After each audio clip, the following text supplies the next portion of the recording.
Welcome to This Week in East Brunswick.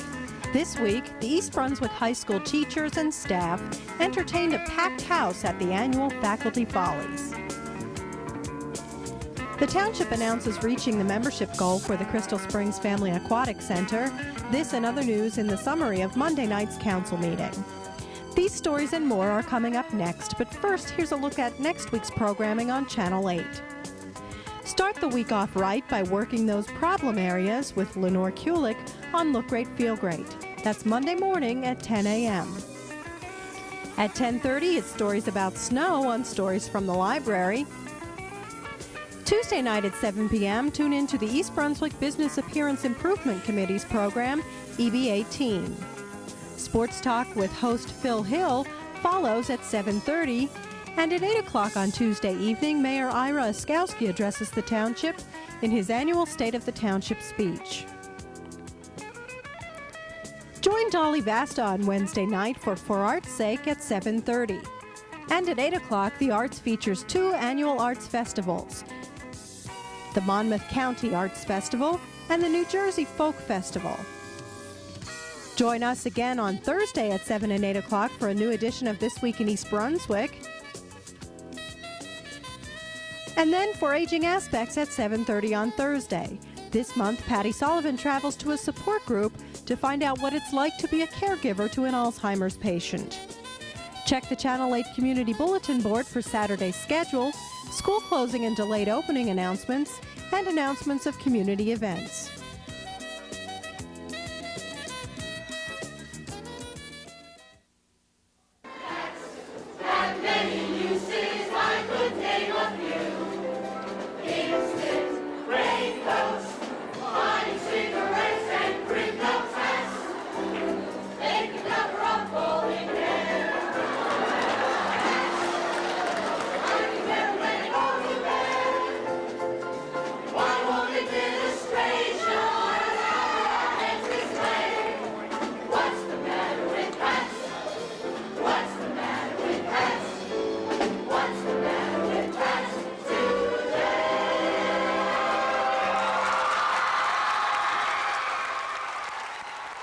That was the sound of the East Brunswick High School faculty and staff on Friday night at the annual Faculty Follies. Presented by the class of 1994, the Faculty Follies was a hit in the packed auditorium. All very talented, faculty members sang, danced, joked, and acted out skits, sending the audience into fits of laughter and clapping.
in your room. Stay out of there! Stay out of my room! Get away from me, Oscar. Just watch yourself. I'm telling you, you want to live here? I don't want to see you, I don't want to hear you, and I don't want to smell your cooking. Now get this spaghetti off my poker table.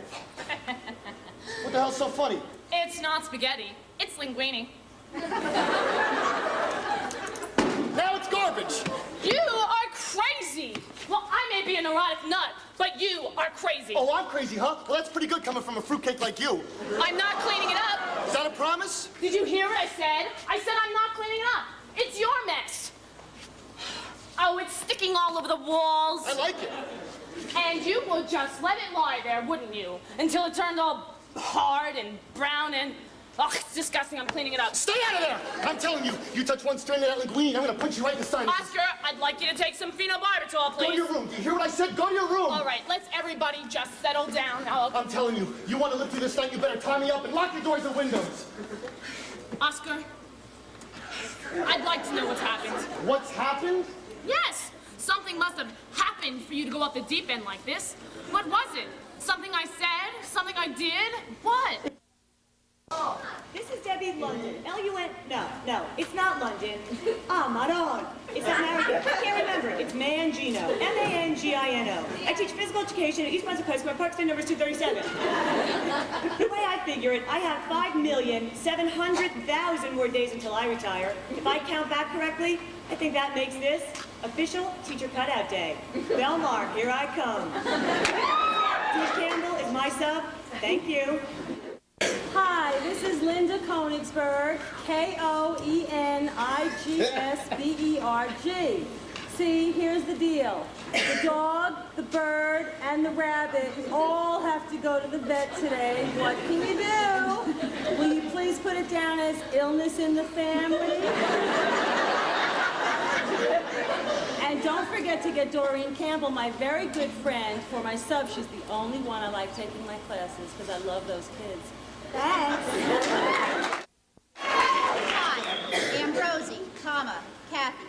I teach at the high school, grades 10 through 12 social studies. My reporting time is 7:35. My parking space number is 1994. Now,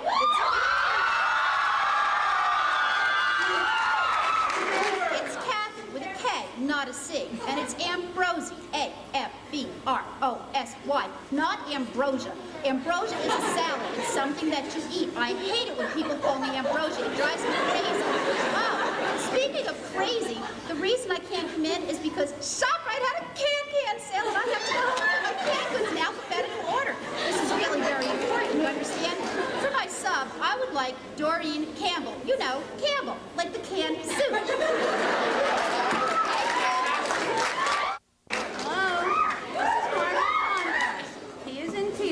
O-N-G-R-A, C as in Charles, Z as in zebra. I teach health at the high school. Reporting time is 7:35. My parking space is 001 in the range. The reason for my absence is a professional day. I'm the technical consultant for the John Wayne Bobbitt Doll Company.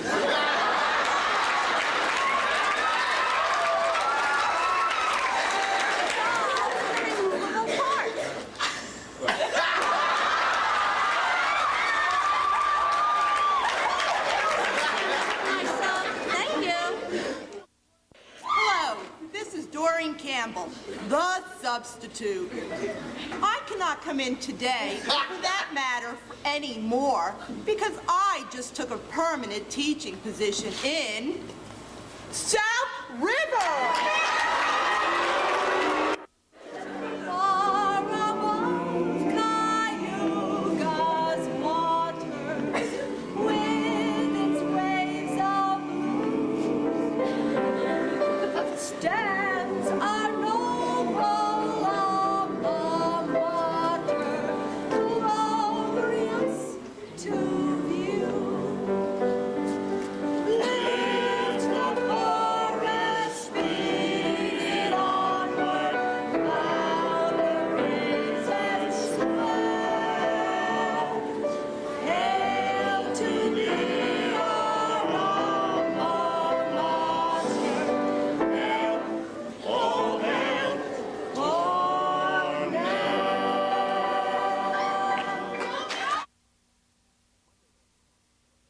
At Monday night's Township Council meeting, Council President Tom Clark announced that the Crystal Springs Family Aquatic Center reached its membership goal. We are presently at 1,429 memberships, which consist of 1,017 family memberships, 340 individual memberships, and 72 senior citizen memberships. We presently have 300 to 350 mail applications which have yet to be processed. I would like to ensure all those who have their letters in the mail, as long as they have a post date up to 12 o'clock this evening, the township will honor all memberships at the $200 rate. I'm very happy about this, and I know that the mayor is, the rest of the council members also are. We worked diligently over the past year to make this thing successful, and I'm quite happy that we have reached the membership goal so early on in the year. I'm very, very proud of this township, the township council, and everybody in the administration and the public who supported this project, said that it was a good idea, that it was going to work and it was going to be financially successful. And as of, again, Friday, it was proven to be financially successful. It is above break even, which means automatically a saving to the residents of at least $150,000. And with the additional memberships coming in, it will be a profit maker. Also at Monday's meeting, the township honored the Solomon Schechter Day School on its 13th anniversary. Whereas the Solomon Schechter Day School of the Raritan Valley will celebrate their 13th anniversary in March 1994, and whereas the Solomon Schechter Day School provides an excellent education in Jewish and general studies for children in pre-K through 8th grade, and whereas the teachers and staff of Solomon Schechter are dedicated professionals who instill Jewish values of caring for humanity through creative classroom teaching and close personal relationships with the students.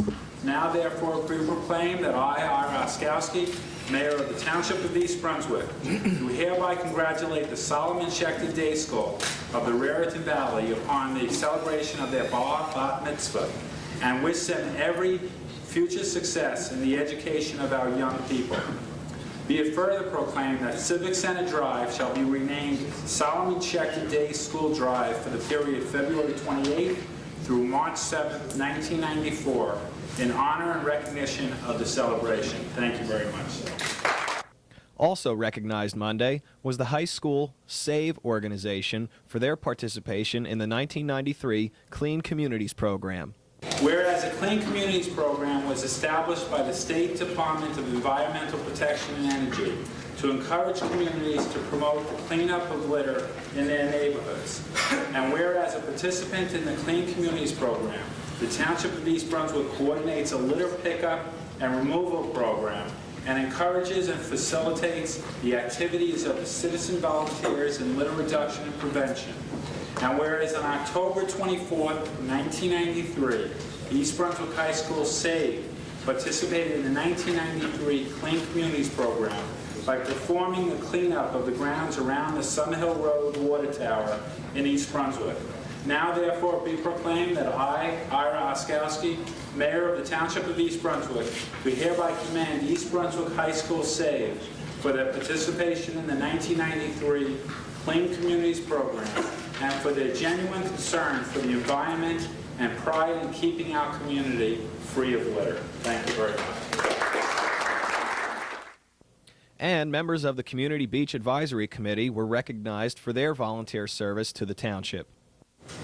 Whereas the success of a community depends upon the zealous participation and involvement of its citizens, and whereas the members of the Community Beach Advisory Committee have demonstrated a commitment towards the betterment of our community through their contribution toward the quality of services they provide to the East Brunswick Community Beach over the years.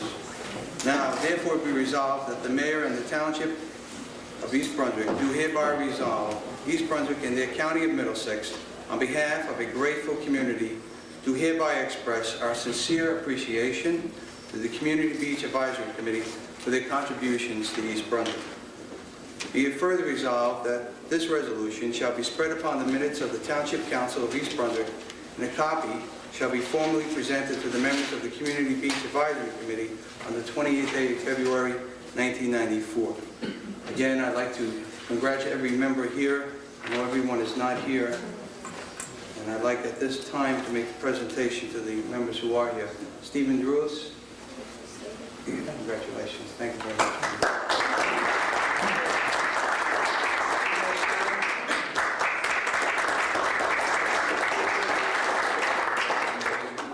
Rose Mogard.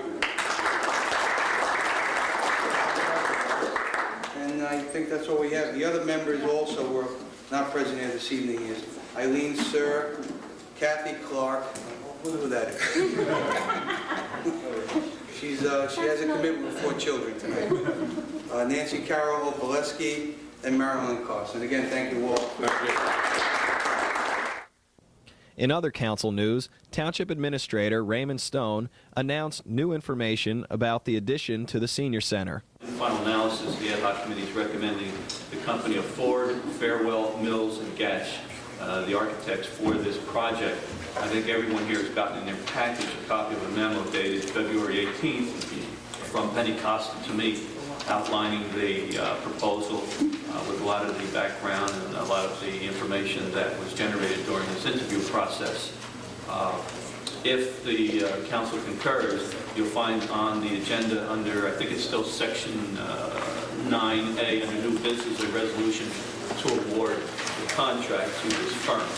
We'd like to get this moving right along because if council sees fit to approve the funding for the construction of the Senior Center expansion in this year's capital budget, we will at least have this part of the project out of the way. The council then voted to award the contract to the firm suggested. During a public hearing on the proposed 94 capital improvements budget, Councilman Dave Zarnowski proposed cutting the Public Works utility mapping program and using $200,000 toward road improvements. Council President Clark suggested cutting 2 vehicles from the Public Works portion of the budget until Greg Podkolski from the department explained the extreme need for at least one of the vehicles. Although, as explained by Mayor Oskowski and Councilman Riccobono, utility mapping is an important program and should not be cut this year. I've spoken to the department, and I can see cutting the program a substantial amount by, let's say, $100,000. The other thing I can't see, I can see calling it retirement of debt rather than actually saying we're going to use the money someplace else. I can't see using capital funds to offset, to fix roads. It seems as though it's like buying dinner with a credit card and then paying for it over a 20-year period. The council decided to axe the money despite Riccobono's suggestion. The council also cut 1 truck from the Public Works Department proposal, thereby reducing the 1994 capital budget by almost $300,000. Other ordinances passed by the council Monday include a change in the order of the council agenda. This change moves the reports section of the council meeting closer to the beginning of each meeting so that the public can hear the reports. Another ordinance which caused an uproar in January was changed to help residents. Ordinance 94-11 now allows residents 24 hours to remove ice and snow from the sidewalks in front of their homes.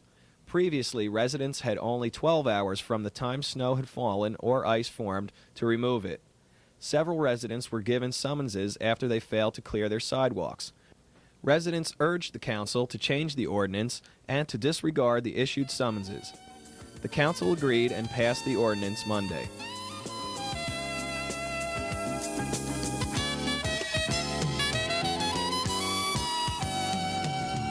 The Friends Annual Book Sale is 20 years old, packed with 20 years of memories, experiences, and great finds. A lot that happened right here in the sorting area at the library.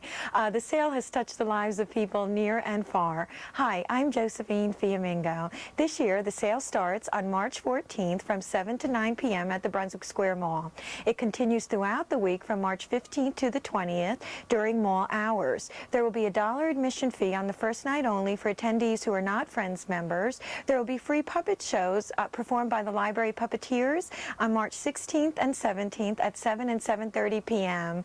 There will be over 40,000 books in 30 categories. Also, we'll have video cassettes, audio cassettes, video games, computer software, and records too. Let your attendance this year be your way in saying happy 20th birthday to the Friends book sale.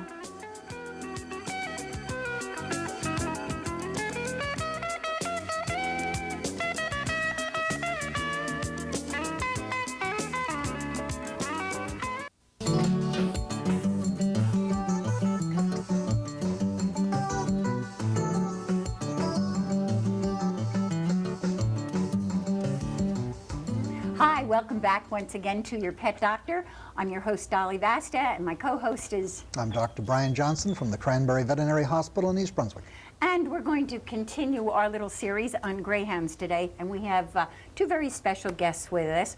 We have Gwen Kashuk and her dog Gretchen. Gwen, you are manager over at Pet Food Giant, Yes. right? And Gwen and I met, at Christmas time when we were doing the bit with Santa Claus and the dogs and the cats, and she told me that she had adopted a greyhound. So we got very interested in this as part of our series, and we asked her to bring it on as a guest today. Gretchen is just a smidgy tired or else nervous. Perhaps a wee bit nervous. Yes. Not too many times she's on camera. So I'm going to turn it over to you. Okay. Well, this is very fortunate because we don't often get this subject where we have the actual creature here. But what problems have you had, or what advantages are there in having a greyhound? The opportunity to give the greyhound life after the racetracks. It's a joy to watch her become a dog and learn the joys of living. Now, a lot of people don't realize that these are actually people-oriented dogs. Very much so. As a watchdog, they don't do much. No. Now, in your family, with the rest of your dogs and with yourself, do you rate it as a good people-oriented dog or just something that sits over in the corner because it hasn't been raised with people? She is a people dog. My bed is monopolized by her, and she will only lay on top of you. She loves contact, loves to give kisses, loves to be rubbed, so there's no problems. In speaking to you before, you mentioned you have a couple of other dogs. Now, some people are going to think, well, gee, you're getting an older dog, 2, 3, 4 years old, and you have existing other dogs, you're probably going to have problems. Tell us about the problems that you have or have not had. Gretchen was accepted by my standard poodle and my Airedale as soon as she came into the house. The poodle adapted to her and probably adopted her herself, cleans her every day, cleans her ears out. She's had no problems adapting and has probably helped me train her even better into going outside because she's followed suit by the other dogs and picked up all of their habits as well. You know, one of the things that Gwen was telling us outside that I was not aware of at all, that they're trained much differently when they race. Definitely. I mean, they're not particularly housebroken. There are all kinds of different problems with If someone's going to get one of these dogs, which they actually do make nice pets, oh yes, you have to realize that they're kennel broken and not house broken, so that when you get one of these, it's a 2-year-old puppy. So you have to go back and start puppy training a 2-year-old dog. Tell us some of your problems that you had with that, just so people understand that it's a different situation totally than a puppy. They're trained that when they're in confinement, that as soon as they're let out of confinement is when they will go do their business outside. So most people will start out with a crate training an adult dog, but they are used to that because that's the conditions they were kept at the track. And then once we had her trained to go outside, we had the problems of going through each puppy phase of eating newspapers and eating stuffed animals, but they go through it much quicker than the average puppy. So it was just like 1 month of each stage, and it was much easier having the other dogs in the house because she did learn a lot quicker than maybe some people. That's actually an advantage, having the other dogs. If people want to adopt these, they have to realize this dog has never seen a cat before. It's never seen probably a child before. So a new introduction is necessary, working with them. They're loving dogs, they're nice dogs, but they are not automatically exposed to the same things that we would think of as a normal dog. So it's a whole introduction period, and time is necessary. You have to devote a little bit more time to this than you would an older dog for a while, to introduce them to the things in the world that we take for granted, such as kittens and puppies and automobiles, which they've Walking never stairs. seen. Stairs, things of this nature. Thank you, Okay, Gwen, for thank you for bringing her having up. us. It really was a pleasure. See you all Goodbye, next Gretchen. week. Take care.